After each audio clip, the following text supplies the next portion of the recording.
Hi, everyone, and welcome to the Pankumenta podcast series. My name is Frances, and today you are listening to an interview which I held with Maria Scaroni. She's a dancer and performer based in Berlin, and we're going to be talking a little bit about her and her work and what she's been up to during these strange times in the pandemic. Thank you.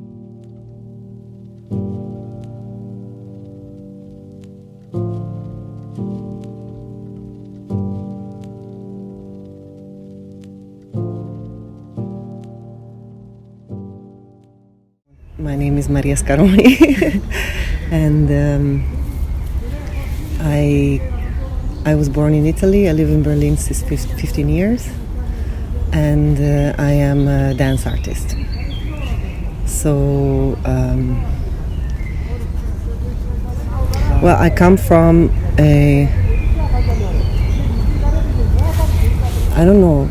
low middle class background where my parents were workers, but in their own terms, like artisans. So my father is a carpenter, my mother had many years laundry and then open cafe. So self-empowered entrepreneurs without education, like they did elementary school. So I come from a family of workers, and I'm born in 78, and my parents are even, they're born in 1940.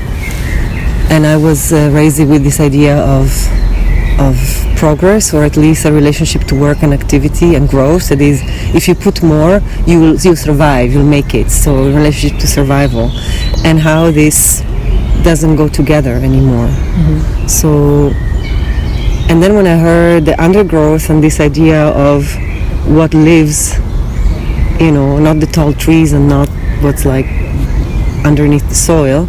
So these other emergent strategies somehow, like what is that, and also from you people as millennials. So how do you see yourself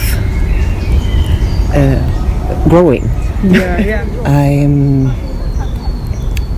by chance found myself loving dancing, but never really affording it. Mm-hmm. And then miraculously I was just invited to perform, to learn dances. So from a kind of TV showbiz very early on, I moved then into contemporary dance and two forms of movement that are open, explorative, that rely on a vision of the body that is complex, that has to do with health, that has to do with relationships. So somatics, contact improvisation, and so I concern myself with dancing as what you can, how people affect each other, also non-verbally, energetically, and how this reflects somehow how we create structures and how we live in this overstructure, both energetically, so what's the invisible, so then if you ask me where I come from, I'm like, well, I come from the stars and the earth, I come from imperialist capitalism. I come from the heart of the empire, though from the south, back and forth between this and that. Mm-hmm. And I organize bodies around gatherings, collectivities, whether if it's in workshop or a rave party or on stage. So. Mm-hmm. And you're based in Berlin still? I'm based in Berlin still. Yes. What relationship does your artwork have with your personal life or biography, if any, at all? They're kind of inseparable, and I struggled a lot about in relationship to that, because like say a healthy separation between your work life and your personal life, but there's not such thing. Or yes, it is work, but it's a little bit beyond work. Like work is something, that is a satisfying activity that provides for your income. And I'm lucky that I can make money with dancing or teaching dance, or very lucky. I would never have expected this in my life ever. But what I source from my own inquiries, either in the spiritual or magic world, or into the politics of physicality or bodies, or actual dancing through, different techniques, it weaves in and out. Mm-hmm. It's a mess, and I'm trying to come to terms with that, So, like, the topic of family has been one, for instance, and how I'm part of the Lecken collective, and this understanding community, and really commitment to friendship and commitment to different pods that you can call chosen family. That is not just like an impression of well-being, but is really like every week, and especially during this time, it's been amazing because everybody's in town, nobody's traveling, which is usually the case. So this commitment weekly through, I have 4 different families, artistic family and creative collective, or friends where we make dinner, and really help me reframe what family is and settling into that. And like, wow, this is something that is not just happened to me, but I am choosing. And this kind of like overlap with creation. So, so we meet and we are developing a workshop with, because I got a fellowship, but these close friends are also collaborators, and we are hybridizing somatics and emotional CPR, which is a trauma-informed approach to share emotions that comes from the mental health field, but also establishing singing circles, and working with sound. So I wanted to ask, do you feel like with the work that you're doing as an artist, do you feel a greater responsibility with the whole situation and like with the pandemic? Well, I don't know if as an artist, but like as an empath / sometimes dysfunctional codependent person who wants to fix problems, or offer solutions, and realizing how many people during this time slowed down, which was something that I was really advocating for, and trying to understand the idiosyncrasies and in connectedness of both slowing down and like checking in with ourselves about our needs and our graspings and reconnecting, which I was doing and bringing forth through my artistic work, and realizing that these are, that a lot of people are coming to that point of realizing, wait a minute, where are we? What? And being affirmed in like I've thought or having wanted to understand both collectivity that happens through ecstasy and connection and losing each other, losing oneself together with other people, reviving each other, but also care and coming together to create structures. So this comes like as a perfect, and it's much easier to reach people and bring on work because now people are attentive to these topics. To go, wait a minute, how do I deal with my own mind? Like my body hurts, like, oh wow, I realize that I need to be with people. So I feel affirmed, and I don't know to what degree I feel responsible, because I feel somehow co-responsible, and that these topics are brought forth by the situation. So, but definitely there is like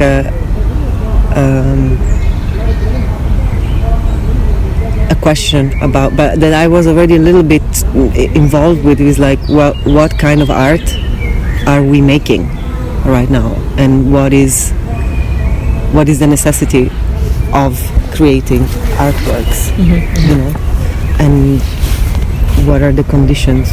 And definitely burnout, traveling all over the place, putting all the resources in one piece of work that barely surfaces, the stress and push that you get from theater institutions or from galleries or museums. And so yeah, I feel more encouraged than responsible to go, okay, I think, yeah. But regarding your work that you're currently doing, and you said that you feel more encouraged, and so my question was going to be, do you want to distract or reflect on your artwork that you're like, or the process that you have, or the relationship that you have with your work, or like how do you approach that in times like this where you normally are like so active and you're constantly on the go and constantly like moving with it? And sorry, because I wasn't like 3 years. I had a nervous breakdown 3 years ago, and an injury, and that pace and that way of thinking and doing did not fit me. And then I reflected on my own immune system and nervous system breakdown, and realizing how people around were more and more sensitive, also students in class, like less prone to push and go into effort, and how hypersensitive the whole scenario had become. A relationship of feeling overwhelmed, of struggling with anxiety, of renegotiating guidance and authority. So I had already to somehow reconfigure a lot of those things. So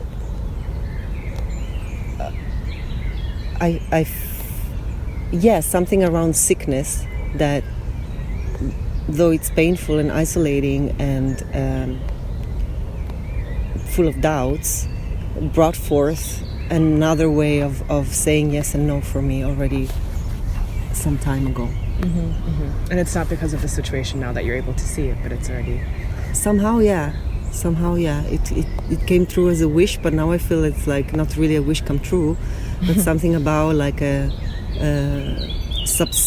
in a way increasing of anxiety, but also subsiding of anxiety, and the fact that people cannot buy a lot of things and they're checking in with their needs and wanting to reconnect, the whole influx of kindness and tenderness that came through, you know, how, you know, and negotiating boundaries more, because there is more empathy. Like, oh well, if I'm having a hard time and feeling disoriented, you hear so many people being this, so you, when you meet somebody, or you don't give it for granted that we are like normally functioning, and what is that, you know?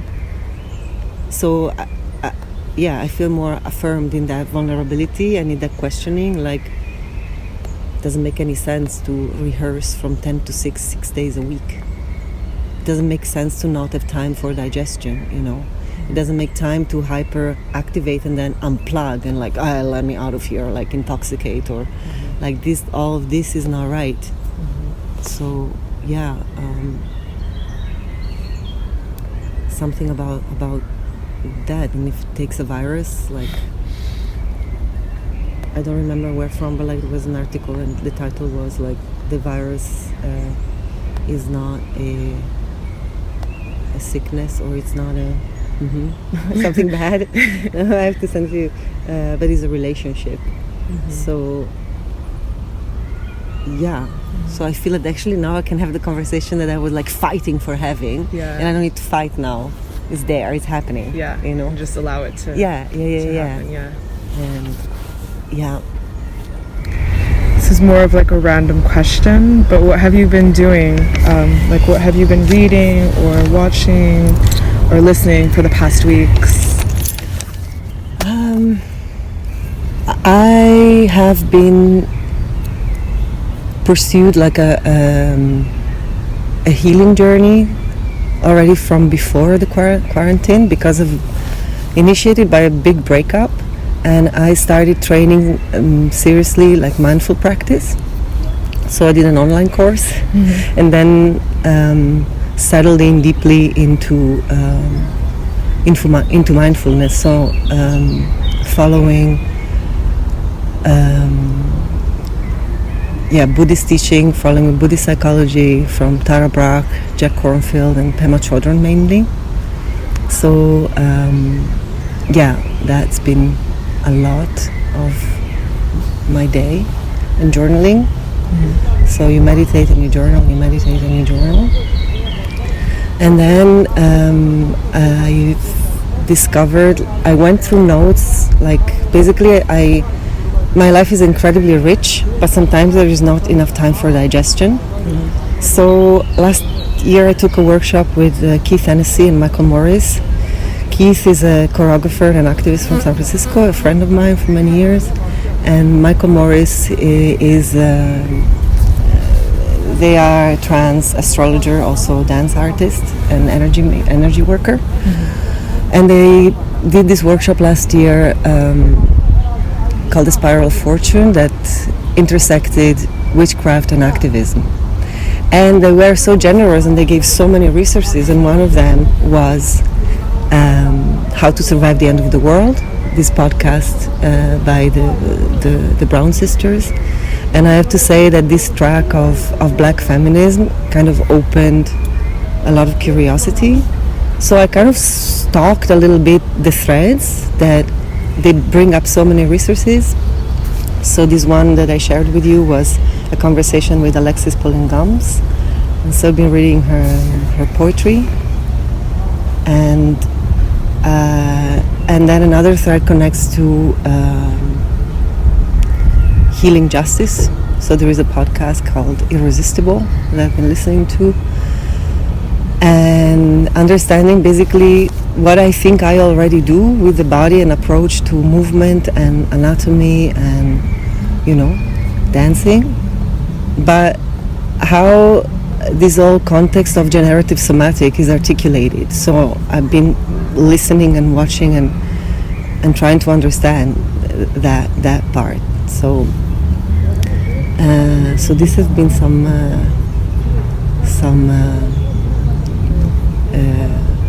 sources. Then there is another podcast, definitely. Another podcast that is called Swoon, and then it's like two women psychologists, and they deal with sexuality and relationships.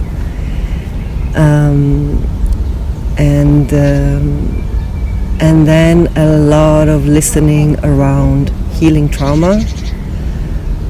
Quite up for this resources that Gabor Mate deals with.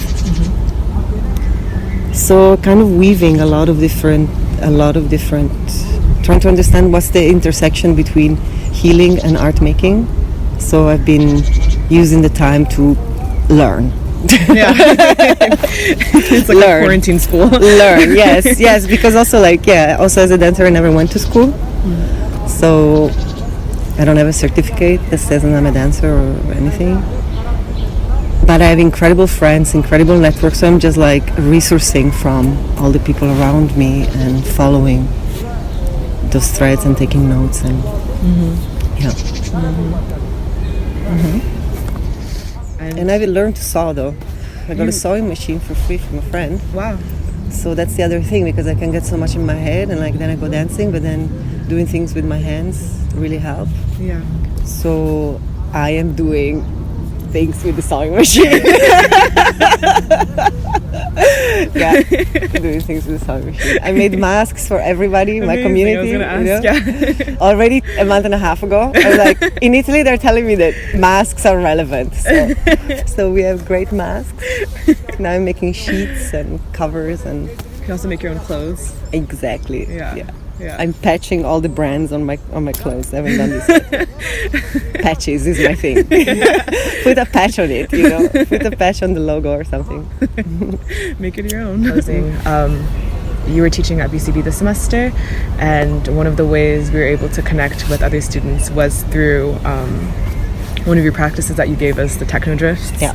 And so maybe you can say a little bit about how you came up with it, or like what made you decide to connect with people in that way, considering that like the situation in Berlin, there aren't any clubs that are open. At least until a couple of weeks ago, you couldn't meet with more than 2 people, I think, in public. And so now the restrictions have kind of gone down. You can meet in bigger groups to exercise.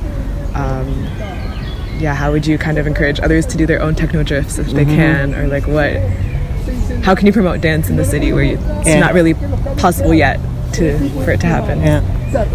Well, I sent the text of the Techno Drift, so that's the invitation and that's spreadable. The thing is that the Techno Drift was already in the syllabus for the last day, which we actually then did, but I didn't expect it to become like the main kind of source. Techno Drift came up, 2 years ago when I was injured and I lived with chronic pain for a long time and thought I wasn't able to dance anymore, and I started clubbing very late. So I was 36, never clubbed, never took any drugs in my life. And I realized that swaying the hips on the dance floor was relieving me from a lot of pain. And then I entered the discourse and the whole, started creating in this party, and realize all this, like when you are, especially with techno music, and you have the 4 to the floor beat, you're kind of marching in place, or there is a lot of stepping, and that kind of dancing is also somehow relieving of somehow, or like we have a lot of physical energy that is stocks up in the body and goes to the brain, because only recently we have evolved into a physicality of productivity that doesn't include physical labor. So we need somehow, and a lot goes into the head. So the club, especially, like, it's funny that they're like old factory buildings, and now it's like this physical release, though is not for productivity, but that's one aspect of it. And also this idea of stepping. And I've always done drifts in the city a lot, like getting lost in the city, walking. And I put the two together, as stupid and simple as it sounded, but I was like listening to this one set and I was like, step, step, step. And I just started stepping. And then it turned out like, wow, 1 hour track is, if you dance on the dance floor if you step on the dance floor for 1 hour, at that rhythm, it's 7 kilometers, Yeah. So spatializing and understanding, wow, like the amount of energy that is produced there. And so it was like a technology of self-care at first, because I had really struggled to dance in the studio, to perform, like I was blocked. And then once I was teaching, and it was another form of pandemic, so everybody got, what's that thing? It's called, not measles, but scabies. Oh, yeah. The whole group got scabies 2 times. It was December, and I was like 3 weeks teaching, intensive, and I was like, okay, I don't want to cancel. Let's respond to this. Let's do getting lost in the city. So we started getting lost in different ways. And once I proposed this, I was like, I'm doing this thing alone. Let's do it together. And it was great. It revealed a whole other sets of things. Like, first of all, the legacy of walking together is a legacy of women walking together, because there's a lot of writing and a lot of very fascinating, beautiful things about psychogeography and the Situationist Internationals and the Wanderers and the philosopher walkers, but often these people were kind of male thinkers. If they were women, they would have been harassed or killed. So same thing goes with marginalized group, same thing goes with trans people, like who actually has access and the freedom to walk around and be lost in their thoughts. So doing it in a group, you remember, like your body remember of like, wow, You can be high, basically, whether if you're listening to techno music or just walking. If you walk for 5 hours, you get really in another state. What condition do you have to create to be safe in it? And became like a very affirmative thing to do together or alone together. And so I wanted to propose it anyway as part of like the workshop I was teaching. Is a dramaturgy of different dances. Some of it are exercises, some of them are, like these devised little situations. So it was aiming to get there to talk about technologies of ecstasy, or the fact that what does ecstasy do? What is collective joyfulness? What is capable of? So coincidentally, I didn't want to stop the class, but also kind of didn't make sense to have it online. So I offered these things. People were doing it on their own through instructions, but then as soon as I came back to Berlin and it was possible and I was doing it with friends, I was like, maybe I can do it with you. So that's why first I just did 4 classes, like with little groups, and then followed the possibility of having larger groups, and eventually ending up at the last day, where we were all together, whoever was here. In the rain. Yeah, because it's so strange. It's like dancing under a pandemic. If you think of the Black Plague and the Dance of Death, the Totentanz, this is another ritual I offer people, which is a circle dance. It's like the circumstances of a pandemic, of contagion, brings up also strategies for revitalization, So this is kind of belongs to that place somehow. And trying as much as possible to go, okay, I don't want to push the rules or try to be sneaky about it, but we have the immense privilege of being able to be outside, because hearing people in Italy really not leaving their house, my mother and my family, so. And instead of just drowning in guilt about this openness, going like, well, if we can, then we can actually stay healthy together and connect, because that's what it does. I found myself speaking so much these weeks, and through the Techno Drift, I can retrieve a little bit what I miss from workshops, from performing, from clubbing. That is, you exchange energy, but you don't need to talk, And that feeling, you can only be together. You can dance in your room and even take MDMA, but you actually need the group to be able to expand. So, and that's powerful to understand how dancing, if it's not political in per se, it can prepare for the political. So, so that's why it's a technology, because you make peace, you connect, and from then you can start making decision or organizing. So it's not so much about to tune out, and that's very important, and expand, but otherwise it becomes a little bit like a waste just towards the self, or like feeling good or getting lost. But actually you need the others, and that's relevant.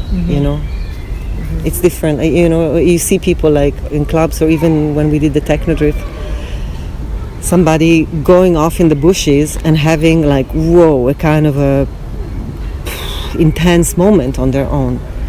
And talking to them was interesting to realize, like, oh yeah, I wouldn't have done this alone.